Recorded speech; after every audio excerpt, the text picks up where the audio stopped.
Bon mardi tout le monde. Alors, le retour du point de presse, je suis bien heureuse de vous retrouver, d'abord et surtout en personne, mais pour aujourd'hui derrière vos écrans. Donc, oui, j'ai été absente pendant une certaine période de temps. Donc, plusieurs se questionnaient. Je remercie mon équipe de leur discrétion.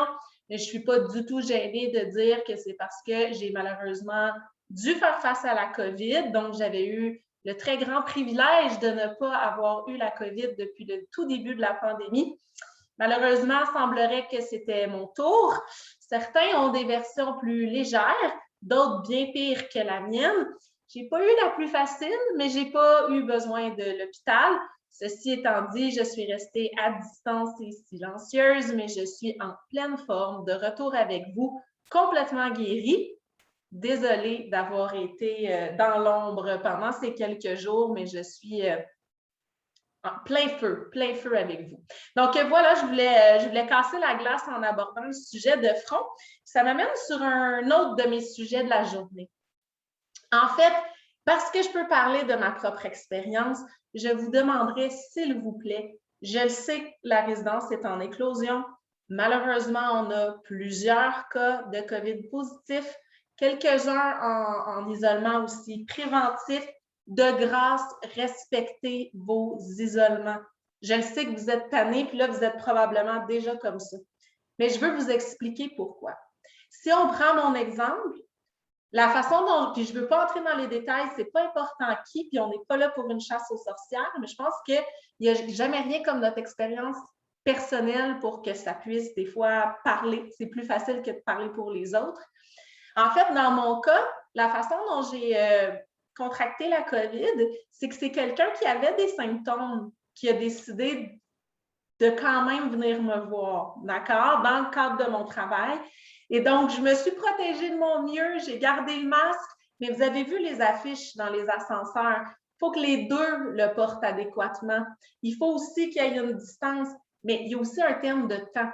Si quelqu'un est dans mon bureau pendant 1 heure, 2 heures, 3 heures, peu importe, à un moment donné, on respire toujours le même air. Il faut rester à la maison si vous avez la COVID ou si vous êtes suspecté de potentiellement avoir la COVID. Même si on se dit, oui, mais je vais mettre mon masque. Non, je le sais que c'est difficile. Il y a une chose que je voulais aborder avec vous parce qu'on est tous très usés, fatigués, on est tannés des mesures, des restrictions, des consignes. C'est une chose de décider de s'exposer soi-même. Donc, si, par exemple, on sait qu'il y a beaucoup de cas au Québec et qu'on choisit d'aller au restaurant, dans les magasins, c'est qu'on est capable de vivre avec une certaine probabilité d'être infecté, puis on l'accepte. Donc, de prendre des décisions pour soi, c'est parfait. Par contre, de choisir pour les autres, de les exposer à la COVID alors qu'on sait qu'on est positif, là, ça devient injuste. On ne peut pas imposer à des gens en santé, sachant qu'on peut représenter un risque. Je ne parle pas de ceux qui ne savent pas. Là. Quand on ne sait pas qu'on est contagieux, il n'y a pas de mal. Là. Mais quand on sait qu'on doit rester à la maison, qu'on sait qu'on est malade, puis qu'on choisit d'aller vers les gens, c'est qu'on est en train de décider à leur place de risquer leur santé. Ça, c'est pas respectueux. OK? Donc là, je me permets vraiment, je vous en parlerai pas toutes les semaines, je m'y engage. Ça faisait longtemps que vous ne m'aviez pas vu, je me permets peut-être un petit recadrement. C'est terriblement difficile en ce moment, le respect des isolements comme jamais. Pourtant, vous êtes habitués, hein, on vous accompagne à travers la pandémie depuis maintenant plus de 2 ans, mais ça n'a jamais été aussi difficile de respecter les mesures nécessaires à ce que les gens restent en santé. Plusieurs d'entre vous avaient eu très peu de symptômes. Prenez pas pour acquis que c'est la même chose pour les autres. Certains de nos résidents ont été vraiment amochés. Certains ont dû passer par l'hôpital. Ne les placez pas, vos collègues ou confrères ou voisins des résidences du marché, dans cette situation-là, en toute connaissance de cause. Voici ma demande aujourd'hui. Je clôt le sujet COVID. Je reste sur la bonne humeur de vous retrouver enfin et je passe à mon prochain sujet. qui est beaucoup plus agréable, c'est de souhaiter la bienvenue à notre nouvelle chef de service loisirs qui a accepté le mandat temporaire en remplacement, évidemment, de Mme Lynne Boudreau. Donc, son nom est Evelyne Rousseau. Elle a commencé son aventure avec nous depuis la semaine passée, mais elle suivait des formations à l'extérieur. Donc, elle a commencé en présentiel avec nous aux résidences du marché en date d'hier, le 9. Et c'est le cœur rempli d'idées, d'espoir, de joie de vivre, de créativité et d'enthousiasme qu'Evelyne arrive à pieds joints dans son aventure parmi nous. Je la laisserai se présenter à vous.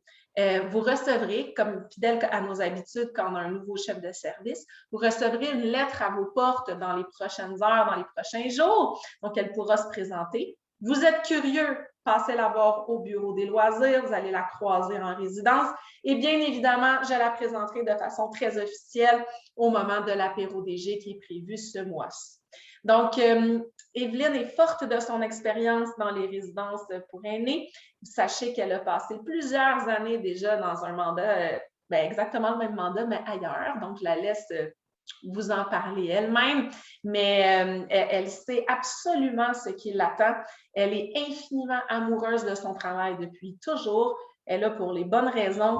Puis vous nous connaissez, on se répète, mais on aime ça des gens de cœur. On veut des gens qui sont là avec le bon pourquoi et assurément qu'Evelyne en fait partie. Donc, je me joins à mon équipe pour souhaiter la bienvenue à Evelyne, qu'elle sera assurément complétée de très belle façon. Sinon, j'ai un seul dernier point.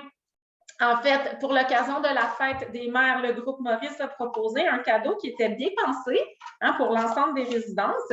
Vous avez reçu donc aux portes un petit pot comme celui-ci avec des semences de lavande.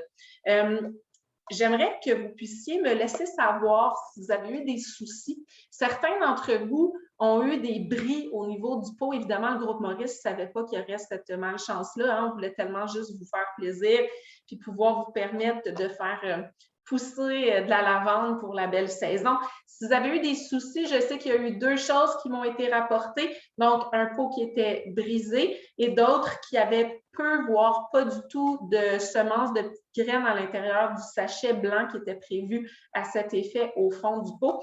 Donc, n'hésitez pas à vous le faire savoir, donner votre nom, numéro d'appartement, idéalement numéro de téléphone à la réception. J'aimerais pouvoir évaluer c'est quoi le pourcentage, en fait, à la demande du groupe Maurice? Quel est le pourcentage de défectuosité parmi nos résidents? Puis on va voir avec le manufacturier ce qu'on peut faire. Puis évidemment, essayer de mettre un baume, là, parce que c'est dommage pour ceux que leur cadeau n'a pas bien fonctionné. Donc, voilà, vous faites appel à la réception principale. Je compte sur vous pour maintenir le respect des autres. Sinon, on souhaite la grande bienvenue à Evelyne. Vous allez voir, elle a de l'énergie en masse. Bonne journée.